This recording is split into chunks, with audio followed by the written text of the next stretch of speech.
वापिस एक बार मैं थोड़ा सा कोशिश करूंगा आपको समझाने की। आज सेल्स के स्टेप्स बताऊंगा मैं आपको कि हाउ टू सेल एनीथिंग। आप कोई भी चीज़ जब बेचना चाहते हैं, क्योंकि देखिए आप पर्ल वाइन को भी तो आइडिया को बेचेंगे ही, अगर उसका खरीदार नहीं मिलेगा तो आपको मायूस लौटना पड़ता है। तो आप मायूस ना लौटें, आप सेल्स के स्टेप्स को अगर कायदे से फॉलो करें तो आपका सेल भी होगा और साथ में आपको अच्छा भी लगेगा। क्योंकि देखिए जब तक डील नहीं होता तब तक हमें बड़ी निराशा और परेशानी होती है। तो मैं आज आपको सेल्स के स्टेप भी बताऊंगा। आपके पास अगर डायरी और पेन है तो आप ज़रूर लिख लीजिएगा, अदरवाइज आप स्क्रीनशॉट ज़रूर ले लीजिएगा, क्योंकि आपको ये चीज़ें हेल्प करेंगी। और इसके साथ में आपको बताऊंगा कि how to provide positive experience to customers. अपने ग्राहक को एक अच्छा शानदार पॉजिटिव सकारात्मक अनुभव भी आपको देना है, ताकि वो आपके पास लौट करके भी आए। तो उसके क्या स्टेप्स होंगे, तो ये दो चीज़ें आज मैं क्लियर करने वाला हूँ। होप सो आपको ये एक अच्छा ग्राहक बनाने में आपको मदद करे। फिर आप छोटा मोटा कोई भी काम करते हो, बड़े से बड़ा कोई भी काम करते हो, विदाउट कस्टमर विदाउट किंग सब कुछ जीरो है। क्योंकि हम बात करते हैं हमेशा कस्टमर इज ऑलवेज किंग। तो इस किंग के बारे में जानने के लिए मैं और आप चलिए स्टेप बाय स्टेप आगे बढ़ते हैं। तो आप स्टेप्स जानिए। उससे पहले मैं महात्मा गांधी जी का एक कोटेशन है, मैं आपको ये बताना चाहता हूँ कि कस्टमर के बारे में उनका एक स्टेटमेंट मुझे मिला इंटरनेट पे। मैं आपको बताना चाहता हूँ कि a customer is the most important visitor on our premises. हमारे साथ जुड़ने वाला, हमारे प्रीमाइसेस में आने वाला या हमारी हद में आने वाला जो भी ग्राहक है हमारे लिए सबसे ज़्यादा इंपॉर्टेंट है। कोई भी अजनबी हो वो, लेकिन हमारे लिए वो इंपॉर्टेंट होता है। He is not dependent on us. वो हमारे ऊपर आश्रित नहीं होता कि हम ही उसे सर्विस दे रहे हैं। 36 उसके सर्विस प्रोवाइडर हैं, वो किसी से भी सेवाएं ले सकता है। हम उसके ऊपर डिपेंडेंट होते हैं। We are dependent on him. हम लोग अपने ग्राहक के ऊपर आश्रित होते हैं। He is not an interruption of our work. वो हमारे काम में बाधा नहीं पहुंचाता है। He is the purpose of it. मतलब हमारा काम होगा ही उसी की वजह से। तो हमारा जो पर्पज सॉल्व होने वाला है वो उसी की वजह से होने वाला है। He is not an outsider of our business.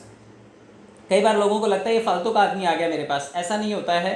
जो भी आता है हमारे पास वो आउटसाइडर नहीं है हमारे बिजनेस के लिए। He is part of it. वो हमारे बिजनेस का एक पार्ट है। आप जितने लोगों को भी अप्रोच करेंगे, चाहे वो ले रहा है आपसे सौदा, चाहे वो आपका प्रोस्पेक्ट बन रहा है या नहीं बन रहा है, फिर भी वो आपका ग्राहक है। We are not doing him a favour by serving him. हमें लगता है कि हम उपकार कर रहे हैं उसके ऊपर, उसको सर्व करके। ऐसा नहीं होता है, हम किसी के ऊपर उपकार नहीं करते हैं, बल्कि he is doing us a favour by giving us the opportunity to do so. ऐसा करने के लिए वो हमारे लिए एक मौका दे रहा है कि हम उसको सर्व कर सकें। तो अगर ग्राहक का आप इस तरीके से सम्मान करते हैं या उसके लिए आप नज़रिया बदलते हैं तो बहुत कुछ बदलेगा आपके जीवन में। प्रोस्पेक्ट को सिर्फ शेंडी लगाने का या चूना लगाने का या फिर येड़ा बनाने वाला काम करने वाला सौदा नहीं है। उसके लिए ये बहुत अच्छी कोटेशन थी जो महात्मा गांधी की एक स्टेटमेंट है, जो मैंने ये आपको शेयर की। अब मैं आगे बढ़ता हूँ कि सेल्स के प्रोसेस पे कैसे जाना है। तो आप देखिए इसके प्रोसेस को जानिए। सबसे पहले प्रोस्पेक्ट ढूंढना होता है। प्रोस्पेक्ट की तलाश करें और लिस्ट बनाएं। चलिए मैं आपको ये बताना चाहता हूँ कि लिस्ट आप ज़रूर बनाते होंगे, और कहीं नहीं बनाते हैं अगर तो सबसे ज़्यादा ज़रूरी बात मैं आपको बताऊँ, आपके मोबाइल में ही 200 500 से 1000 लोगों की लिस्ट ज़रूर होगी। और ये जितनी भी लिस्ट है आपके लिए काम की तब बनेगी जब आप उसको देखेंगे कभी। देखिए फ़ोन में बड़े सारे नंबर हैं, आपने उनको तलाशा नहीं होगा, उसमें से कौन से काम के हैं कौन से नहीं हैं ये शायद आपने फ़िल्टर नहीं किया होगा। तो आप लिस्ट ज़रूर बनाइए। एक छोटा सा बर्थडे सेलिब्रेट करने के लिए, एक बड़ी सी शादी को ऑर्गेनाइज करने के लिए, किसी के फंक्शन में जाने के लिए, या किसी को invitee as a invitee chief guest बना करके बुलाने के लिए हमें ऑडियंस का बड़ा ख्याल रखना पड़ता है। हमें लोगों की लिस्ट ज़रूर बनानी पड़ती है। तो आप प्रोस्पेक्ट को ढूंढें ज़रूर, और अगर उसको ढूंढेंगे तो उसकी लिस्ट बना करके आप उसको ढूंढ सकते हैं, टिक करते जाइए। राशन भी लेना होता है तो आपको लिस्ट बनानी पड़ती है, वरना कई बार हल्दी छूट जाती है, तो कई बार काली मिर्च रह जाती है, कई बार जीरा रह जाता है, तो कई बार नमक ही रह जाता है। तो आप बेसिक इंग्रेडिएंट्स की भी अगर लिस्ट नहीं बनाएंगे, और जितने भी हस्बैंड लोग संडे के दिन शॉपिंग करने के लिए जाते हैं वो कृपया कोशिश किया करें कि जेब में एक पर्ची लिख लिया करें, वरना जब वापस लौटेंगे तो यकीनन उनके हाथ से 2 4 6 10 चीज़ें तो ज़रूर मिस हो जाती हैं, और फिर घर पे आकर के आपको 4 बातें सुननी पड़ती हैं। तो आप लिस्ट बनाइए। सेल्स प्रोसेस का पहला नियम है ये। अगर आपकी लिस्ट बन गई है तो आपके लिए बड़ा काम आसान हो जाएगा। आपको अगले स्टेप पे लेकर के चलता हूँ। इस लिस्ट को फिल्टर भी कर लीजिएगा।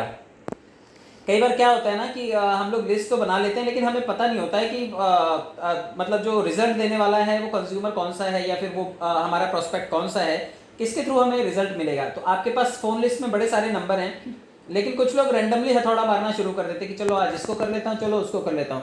कई लोग तो अक्कड़ बक्कड़ खेलते हैं कि चलो अक्कड़ बक्कड़ बम्बे गो 80 90 पूरे 100, अच्छा 100 आ गए तो अब इसको कॉल करता हूँ, फिर उल्टा उनको अक्कड़ बक्कड़ खेलते हैं। कुछ लोग टॉस करके कॉल करते हैं कि चलो हेड आया तो इसको कॉल करूंगा, टेल आया तो इसको कॉल करूंगा। ऐसा नहीं है। आप देखिए, उनके बारे में थोड़ी जानकारी इकट्ठी कीजिए, क्योंकि आपके मोबाइल में अगर उनका नंबर है तो डेफिनेटली आप उन्हें जानते होंगे। तो आप उसमें से काम के लोगों को फिल्टर करें, जिनको आप फ़ोन करेंगे और अक्कड़ बक्कड़ के पैंतरे से नहीं, बिल्कुल कायदे से आप उसके बारे में थोड़ा सा इंक्वायरी इकट्ठी करें, जानें। और जब आप उसको फ़िल्टर कर लेंगे तो आपके लिए उस प्रॉस्पेक्ट को जोड़ना बड़ा आसान हो जाएगा, क्योंकि बिना जाने आप उसे जोड़ नहीं पाएंगे। ऐसा नहीं है कि आप हवाबाजी करेंगे जाकर के और वो आदमी आकर के आपसे जुड़ जाएगा, उसके पास पैसों की बाढ़ आई हुई है इसलिए वो आपको दे देगा। आप उसको फ़िल्टर कीजिए, ढेर सारे नंबरों में से कुछ नंबर फिल्टर होकर के आपके पास आएंगे। जिस तरह से मैं हमेशा एग्जांपल देता हूँ कि रेडी पे अगर टमाटर खरीदने हैं तो ढेर सारे टमाटर होते हैं, लेकिन आप फिल्टर उसे ज़रूर करते हैं। अगर आप फिल्टर नहीं करेंगे तो आप सड़े हुए टमाटर भी घर पे ला सकते हैं, बाय डिफ़ॉल्ट कुछ भी आ जाएगा आपके पास में। आप जब शादी करते हैं तब भी ढेर सारी लड़कियां होती हैं, लेकिन फिल्टर करके कोई एक पसंद आती है। बाय वन गेट वन का ऑफर ही नहीं होता इसमें, आपको सिलेक्टिव आदमी को ही चूज़ करना पड़ता है जो आपका लाइफ पार्टनर बनता है। तो जहाँ पर फिल्ट्रेशन की बात आती है, आपको हर चीज़ में फ़िल्टर करना पड़ता है, और अगर आप ढंग से फ़िल्टर करेंगे तो आप किसी भी प्रॉस्पेक्ट को आप पॉजिटिव कर पाएंगे। फिर आप उससे मीटिंग ज़रूर करें, क्योंकि जिस कैंडिडेट को आपने फ़िल्टर कर लिया है, जिस प्रॉस्पेक्ट को आपने चूज़ किया है कि ये गिनती के 4, 5, 6, 10 जो हैं ये मेरे प्रॉस्पेक्ट बन सकते हैं, फिर आपको उनको या तो मेल भेजना पड़ेगा, या कॉल करना पड़ेगा, या फिर लव लेटर भेजना पड़ेगा, या फिर पर्सनली जाकर के मिलना पड़ेगा। लेकिन कुछ तो करना ही पड़ेगा ना। अगर आप उससे मिलेंगे नहीं, मीटिंग नहीं करेंगे, तो फिर आपकी डील होना थोड़ा सा मुश्किल होगा। तो आप मीटिंग ज़रूर कीजिए, क्योंकि कई बार क्या है कि फ़ोन पे लोग पॉजिटिव कम होते हैं, लेकिन अगर आप फेस टू फेस मिल लें तो आपके व्यक्तित्व से लोग प्रभावित बहुत होते हैं। तो आप अगर किसी से भी मीटिंग करेंगे तो उसके पॉजिटिव होने के चांसेस बढ़ जाते हैं। आजकल आपने देखा होगा फिजिकल मीटिंग का दौर वापस से चालू हो गया है, और इसका रीज़न है क्योंकि सामने सामने कस्टमर मना नहीं कर पाता। कई बार फ़ोन पे वो पॉजिटिव होता है, बड़ी अच्छी इम्पल्स उसकी हाई होती है, बड़ा एक्साइटेड होता है, और आपको भी लगता है कि बस यही है जो मेरा करण अर्जुन है, यही मेरे करण अर्जुन मेरे को जन्मों जन्मों के वनवास से मुक्ति दिलाएंगे। और आप बड़े एक्साइटेड हो जाते हैं कि यार वो बोला है कल पैसे दे देगा, और रात भर 24 घंटे में उसका ब्रेन वॉश हो जाता है। कुछ घर वाले नेगेटिव बोल देते हैं, कहीं से उसको कोई प्रैंक कॉल्स आ जाते हैं, या कोई दोस्त उसका उनके दिमाग में जाकर के कचरा डाल देता है, और अचानक से आपका जो प्रॉस्पेक्ट है वो नेगेटिव हो जाता है।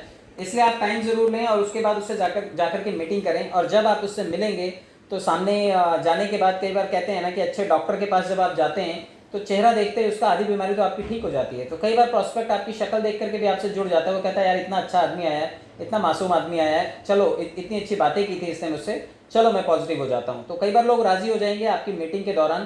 तो आप अच्छे से कॉफ़ी शॉप में जाइए, या फिर उसके घर पर जाइए, किसी अच्छे से होटल में खाना खिलाइए, या कहीं बस स्टॉप पे या टपरी पे या सड़क पे खड़े होकर के आप प्लान मत दीजिए। उसके लिए एक स्पेशियस जगह आप चुनिए, क्योंकि आप हज़ारों करोड़ का प्रोजेक्ट डील करने जा रहे हैं उससे। तो आप मीटिंग करेंगे तो उसके मिलने के चांसेस, उसके जुड़ने के चांसेस आपसे बढ़ जाएंगे।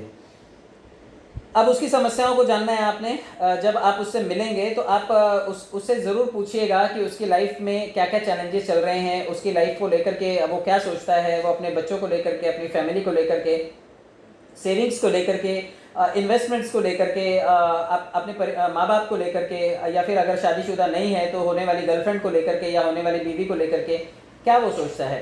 आप उसकी जब समस्या जानेंगे कि वो फाइनेंशियल क्राइसिस की दौर से गुजर रहा है, या फिर उसको कहीं ना कहीं उसके करियर की स्टेबिलिटी नज़र नहीं आ रही है, तो आपको क्लू मिलेगा कि उसको पॉजिटिव किस वजह से करना है। तो आप उसकी समस्या को जरूर जानिए। Identify pain and need. जब तक दर्द नहीं जानेंगे तब तक दवा कैसे देंगे आप, क्योंकि बिना कारण निवारण नहीं होता है। तो आप उसका कारण जानिए कि उसके जुड़ने की वजह क्या होगी। जब वो फेस टू फेस आई गया है तो आप उससे कारण निकलवाइए। कई बार क्या होता है, आदमी मिला नहीं कि हम पहले सबसे पहले अपना ही बटुआ खोल के दिखा देते हैं, ये देखो मेरे को कितने सारे ऑटो पुल आए हुए हैं, और अगर नहीं कुछ तो 2250 रुपये लगाओ 32 लाख रुपए मिलेंगे। तो आप इतना बड़ा जैकपॉट, इतना बड़ा खजाना, उसका मुंह पहले ही खोल देते हैं, तो सस्पेंस क्या बचा। ये तो दुल्हन आई नहीं, उसका घूंघट पहले खोल के उसको दरवाजे पे बिठा दिया, हर आता जाता देखता है। रस्म अदायगी होती है कि दुल्हन आई है तो पूरा गांव इकट्ठा होगा, सारी औरतें आएंगी, मुंह दिखाई भी देंगी, और छोटे छोटे पॉकेट्स इकट्ठा करके उसको 25-50 हज़ार रुपये आजकल मुंह दिखाई के मिल जाते हैं। तो आप कोशिश कीजिए कि जब ये एक समस्या जब तक आप जानेंगे नहीं, आप अपने खजाने को खोल करके उनके सामने मत रख दीजिए। आप अगर कोई भी चीज़ को पहले डिस्क्लोज कर देंगे, कोई सीक्रेट नहीं रखेंगे, पंच लाइन्स नहीं रखेंगे, तो आपको बाद में दिक्कत होगी। क्योंकि क्लोज करने के बाद एक बार तो कस्टमर नेगेटिव जोन में जाता है कि मैं करूं या ना करूं, और अचानक वो नेगेटिव होता है। और ऐसे टाइम पे आपको ये कोशिश करनी है कि वो आपकी बातों को ठीक तरह से सुने, और जब आप उसकी समस्याएं जानेंगे तो आपको कारण मिल जाएगा कि इसको मुझे किस वजह से पॉजिटिव करना है, और ये पॉजिटिव होने का इसके कारण क्या है। तो समस्या जानिए। हो सकता है अपने बच्चे से बहुत प्यार करता हो इसलिए वो जुड़ेगा, हो सकता है अपनी वाइफ को प्यार करता हो, और हो सकता है कि होने वाली फ्यूचर वाइफ को प्यार करता हो। तो किसी ना किसी के लिए तो वो जुड़ेगा, तो आप उसका कारण जानिए।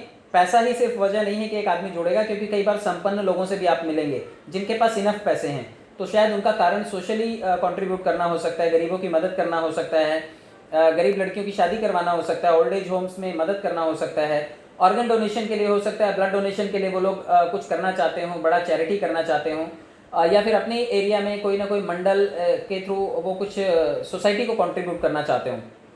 तो आप उनकी समस्या जानें कि वो किस दौर से गुजर रहे हैं और वो किस वजह से आपके सिस्टम से जुड़ेंगे। और अगर आपने इन समस्याओं को जाना तो प्रोडक्ट और सर्विस को फिर प्रेजेंट करना है।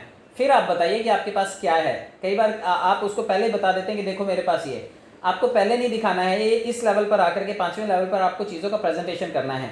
प्रेजेंटेशन का मतलब है कि फिर आप बताइए कि आपके पास क्या प्रोजेक्ट है या फिर आपका प्रोडक्ट क्या है। अगर आप प्रोडक्ट बेस में काम कर रहे हैं तो आप प्रोडक्ट के बारे में बताइए, और अगर प्रोडक्ट के बारे में नहीं है, आपको सर्विस इंडस्ट्री से जुड़े हैं, चाहे वो इंश्योरेंस पॉलिसी बेच रहे हैं आप, चाहे MLM का कोई और प्रोडक्ट कर रहे हैं, और या फिर पर्ल वाइन कर रहे हैं, तो फिर आप पर्ल वाइन के ऊपर आइए कि ये हमारा डिजिटल प्रोडक्ट है और इस प्रोडक्ट की ये फीचर्स हैं कि इससे जुड़ने के बाद आप किस तरह से फाइनेंशियली सिक्योर्ड हो सकते हैं, क्या क्या लेवल्स में आपको इनकम हो सकती है, और कैसे कैसे आपकी बचत हो सकती है, और कैसे कैसे आपको एक्टिव और पैसिव इनकम हो सकती है।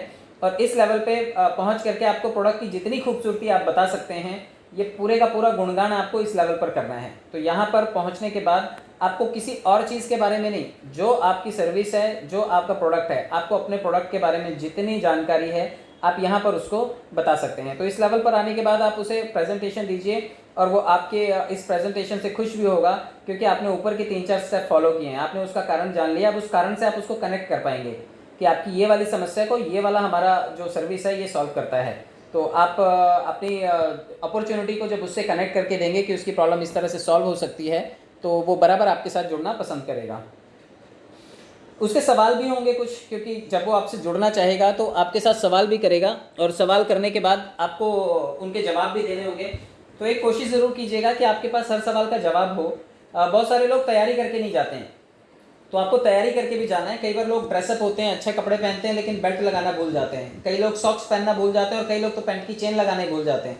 तो आप कहीं पर प्रिपेयर होकर के अगर जा रहे हैं तो आपको शर्ट पैंट बिल्कुल एकदम कड़क आयरन वाला पहन करके जाना है, बाल भी अच्छे से बने होने चाहिए, और आपका चेहरा भी बिल्कुल स्पार्किंग होना चाहिए, एकदम तेज चेहरे से टपकना चाहिए, स्माइल अच्छी कैरी करने चाहिए, आप बॉडी लैंग्वेज अच्छी होनी चाहिए। तो ये सारी चीज़ें अगर आपके पास हैं तो शायद उसके सवालों के जवाब, कई सारे सवालों के जवाब तो आपका व्यक्तित्व देख करके आदमी के ख़त्म हो जाते हैं कि यार इतना अच्छी पर्सनैलिटी वाला आदमी आया है, चलो मेरे तो सवाल ही खत्म हो गए। कई बार हमारे गेटअप से भी लोगों के सवाल पैदा हो जाते हैं कि यार ये फकीर आदमी, ये फटीचर आदमी मेरे को 3000 करोड़ के प्रोडक्ट के बारे में बता रहा है, इतनी बड़ी अपॉर्चुनिटी के बारे में बता रहा है क्या जेन्युइन आदमी? लोग कई बार आपके गेटअप की वजह से आपके ऊपर डाउट कर लेते हैं। तो आपको अपना गेटअप भी अच्छा रखना है ताकि उनके जो सवाल हैं वो लिमिटेड आए, अदरवाइज उस सवालों की बौछार कर देंगे। मैं आपको बताता हूँ आप सवाल में कहाँ अटकते हैं। आप देखिए, आप जैसे जाकर के, कई लोग बोलते हैं कि पर्ल वाइन बैंक है। अब आपने बैंक शब्द डाला तो वो बोलेगा RBI का अप्रूवल लाओ, वो बोलेगा भारत सरकार का क्या रोल है इसमें, वो बोलेगा ये लीगल है या इलीगल है। मतलब आपने बोला बैंक और उसने इतने सारे सवाल पैदा कर लिए। तो आपको सवाल देखना है कि आप कैसे शब्दों का उच्चारण करते हैं। Every word has a power. अगर आपने सवाल गलत दागा तो उसके जवाब भी आपको ही देने पड़ेंगे। जितने लोग भी सवाल जवाब के चक्कर में फंसते हैं, एक्चुअली इन्होंने ही सवाल दिए होते हैं उस कस्टमर को, उस प्रोस्पेक्ट को। तो आप कुछ ऐसे सवालों को चुनें जिससे कि अब वो बहुत ज़्यादा आपसे सवाल ना करें। आप खुद ही गारंटी की बात करते हैं, वो मांगता नहीं है, लेकिन आप खुद ही गारंटी की बात करते हैं कि गारंटी है पैसे आएंगे, और आप उसने पूछ लिया अच्छा क्या गारंटी है। जैसे आपने गारंटी शब्द निकाला वो पूछता है बताओ क्या गारंटी है। तो आपको शब्दों के चुनाव में भी आपको ध्यान रखना है कि उसके सवाल तभी ज़्यादा पैदा होंगे जब आप उसको अननेसेसरी अनयूजुअल वर्ड्स उसको देंगे। तो आप अननेसेसरी शब्दों का इस्तेमाल भी ना करें। अगर आप गलत शब्दों का इस्तेमाल करेंगे तो सामने वाले को मैसेज गलत जाएगा। इसलिए सवाल जो उसके हैं, या तो आप पूरी तैयारी के साथ जाइए, अन्यथा आपको सवालों का ध्यान रखना है कि आप ऐसे शब्द ना दें जिससे कि वो गलत सवाल आपके साथ में पुट कर सके। तो सवाल सही होने चाहिए, और जो भी होंगे उनको हैंडल करना, उनके ऑब्जेक्शंस को हैंडल करना, ये आपकी ड्यूटी है। अब अपने अवसर को परोसें। अब आप बताइए कि आज वो अगर आपके साथ जुड़ता है, अब क्लोजिंग का टाइम आ गया है, अब आपको उसको बताना पड़ेगा कि भाई आप अगर आज जुड़ते हैं तो आपको ये बेनिफिट मिलेगा, मैं आपको लाइफ टाइम किस तरह से सपोर्ट करूंगा, आपको पूरी तरह से ऑर्गेनाइजेशनल सपोर्ट किस तरह से मिलेगा, 26 लाख लोगों का मदद कैसे मिलेगा, आपको जूम मीटिंग, गूगल मीट्स का सपोर्ट कैसे मिलेगा, फिजिकल मीट अगर आपके एरिया में कहीं करवानी है, अगर 10, 20, 50 लोग हैं तो कैसे मैं और मेरे सीनियर्स मिलकर के आपको हेल्प प्रोवाइड कर सकते हैं। आपको सेल्स रिलेटेड ट्रेनिंग की ज़रूरत है, वो हम आपको प्रोवाइड करवा सकते हैं। आपको प्रॉस्पेक्ट को बुकलेट चाहिए, टी शर्ट चाहिए, कैप चाहिए, या क्या ऐसी रिक्वायरमेंट है जो उसको उसके काम में मदद करेगी और आप क्या उसको ऑफर कर रहे हैं आज की तारीख में। तो आप उसको ये सारी चीज़ें जब बताते हैं, उसकी टीम बिल्डिंग में मदद करने का वादा करते हैं, तो देखिए कि वो आपसे आपके अवसर को खरीदने के लिए तैयार हो जाता है। क्योंकि अपॉर्चुनिटी देखिए लिमिटेड होती है, नाउ और नेवर वाली बात होती है कि आज जो जुड़ता है तो उसके लिए मौका है, अदरवाइज उसके लिए हाथ से ये अवसर चला जाएगा। तो आपको उसको अपने अवसर को ज़रूर परोस करके देना है, क्योंकि अगर आपने अवसर अच्छा दिया है उसको, तो डेफिनेटली कोई भी आदमी सोचता है कि यार मेरे हाथ से अवसर ना चला जाए। आप देखिए कैसे अवसर देते हैं। अगर आप होटल में या आप केक शॉप में जाइए, केक शॉप में जब केक शाम के टाइम बासी हो जाता है और उनको हटाना होता है वहाँ से, अब ऐसे तो हटेगा नहीं, उनका नुकसान होगा, तो वहाँ पे लिख देते हैं हैप्पी आवर्स। हैप्पी आवर्स के नाम पे लोगों को लगता है यार हैप्पी आवर्स में जाएंगे तो हमें डिस्काउंट मिलेगा। एक्चुअली उनका केक खराब ना हो जाए इसलिए आपके लिए लॉलीपॉप लटका दिया हैप्पी आवर्स, और आप जाकर के वहाँ पे आपको लगता है आप सस्ते में लाए, लेकिन हैप्पी आवर्स में उनका बासी बचा हुआ केक भी आप खा करके चले आते हैं। तो इट हैपन्स। आप देखिए वीकेंड सेल्स, उनको मालूम है स्टॉक पुराना हो गया, अब ये निकलेगा नहीं, तो वीकेंड सेल्स के नाम पर निकाल देते हैं। कुछ आपने देखा होगा मॉल्स में स्पेशल बिग डिस्काउंट डेज जो आते हैं, बिग बिलियन सेल्स के नाम से आते हैं। आप देखिए पूरे साल का कचरा निकाल देते हैं वो लोग, और क्या गर्दी होती है, क्या भीड़ होती है। लोगों को लगता है यही लास्ट चांस है, अब ये मिस कर गए तो हमारे हाथ से सारे का सारा मौका चला जाएगा। तो हैप्पी आवर्स के नाम पर, स्पेशल डिस्काउंट के नाम पर, वीकेंड सेल्स के नाम पर, ईयरली ऑफर्स के नाम पर आपको बचा कुचा सड़ा गला प्रोडक्ट भी निकाला जाता है। ये सेल्स स्ट्रेटजी होती है, लेकिन हम इसे अवसर समझते हैं और हम उस अवसर को कैश करना चाहते हैं। तो इस तरह आप अपने अवसर को परोसिए। अगर आप अपने अवसर को ठीक से परोस पाए तो डेफिनेटली आपका जो कस्टमर है वो आप में इंटरेस्ट होगा। डील को हमेशा पॉजिटिव क्लोज करें। एक चीज़ का और आपको ध्यान रखना है कि जब सौदा करते हैं हम, तो हमें ये एज्यूम नहीं करना है कि हमसे लेगा कि नहीं लेगा। नहीं लेगा जैसा डिक्शनरी में, सेल्स वाले के डिक्शनरी में वर्ड ही नहीं होता। नहीं को तो आप निकाल फेंकिए, आपको नहीं सुनाई नहीं देना चाहिए। जब वो बोलता है मेरे पास पैसे नहीं है तो आपने नहीं सुना, जब वो बोलता है घर में पति नहीं है, बच्चे नहीं है, डिसीजन मेकर नहीं है, आपको ये चीज़ें सुननी ही नहीं है। आपको हमेशा डील को पॉजिटिव एज्यूम करके चलना है। Always assume the sale positive. आपको हमेशा डील को पॉजिटिव क्लोज ही करना है। चलिए मैडम शुरुआत करते हैं। चलिए सर अभी से शुरुआत करते हैं। आपको इतने सारे ऑफर्स बताए मैंने, ये सारे आपके सवाल हैंडल किए, ये अपॉर्चुनिटी है, ये हमारी सर्विसेज हैं। चलिए अभी से स्टार्ट करते हैं। आप लाइए चेक बुक निकाल के लाइए, कैश लेकर के आइए। कैसे पेमेंट करेंगे आप? तो जब आप पॉजिटिव ऑप्शंस देते हैं तो वो पॉजिटिवली उस सौदे को लेता है। आप लास्ट में सवाल क्या करते हैं, तो समझ में आया क्या, आपने क्या बोला, और उसके दिमाग से 36 सवाल आ जाएंगे। क्या क्या बताया आपने, आप बताइए, फिर से बताइए, नहीं समझ में आया मुझे। तो आपको क्लोज हमेशा पॉजिटिव करना है कि ठीक है, आप मुझे बताइए कि आप अपनी बेटी के लिए खाता खोलना चाहेंगे या अपनी वाइफ के लिए खोलना चाहेंगे। मैं हमेशा बोलता हूं कि हमेशा कस्टमर को चॉइस देनी है, चांस नहीं देना है। अमिताभ जी इस चीज़ को बराबर कैश करते हैं। उन्होंने इस एक वर्ड को बहुत अच्छे से कैश किया है कि कस्टमर को चॉइस देनी है, कभी भी चांस नहीं देना है। तो आप चॉइस दीजिए कि आपको सर मैंने इतना अच्छा बताया, ये इतनी अच्छी डील है, आपको सारे अवसर बताए, सारे सवालों के जवाब दिए, प्रोडक्ट के बारे में बताया, आपकी प्रॉब्लम को सॉल्व किया, सारे ऊपर वाले टॉपिक गिनाइए आप उसको।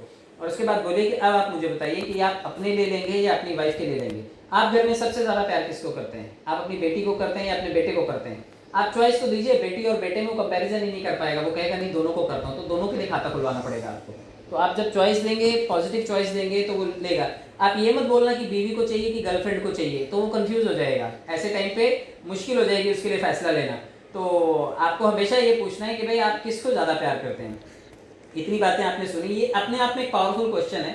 आप सिर्फ पूछे कि आप किसको प्यार करते हैं सबसे ज़्यादा, वो बताएगा कि मैं अपनी वाइफ को बहुत ज़्यादा प्यार करता हूँ। सच बोलेगा या झूठ वो उसका मसला है, लेकिन आपको ये ध्यान रखना है कि सवाल पॉजिटिव होना चाहिए कि आप अपने पेरेंट्स को प्यार करते हैं, आप अपने ससुर जी सास को प्यार करते हैं, आप अपने भाई को भी प्यार करते हैं क्या, आप अपने पड़ोसन को प्यार करते हैं क्या, आप अपने पड़ोसी को प्यार करते हैं, आपका प्यारा दोस्त कौन सा है। तो मैं आपको आपके दोस्त के लिए भी एक दे देता हूँ। आपको ये नहीं पूछना कि दोस्त के लिए लेंगे क्या, आपको ये बोलना है मैं आपको एक दोस्त के लिए भी आपको ये जो है अपॉर्चुनिटी मैं आपके दोस्त के लिए भी देता हूँ। या फिर आप मुझे दोस्त का नंबर दीजिए, आपके बाद में आपके दोस्त को जाकर के मिलने वाला हूँ।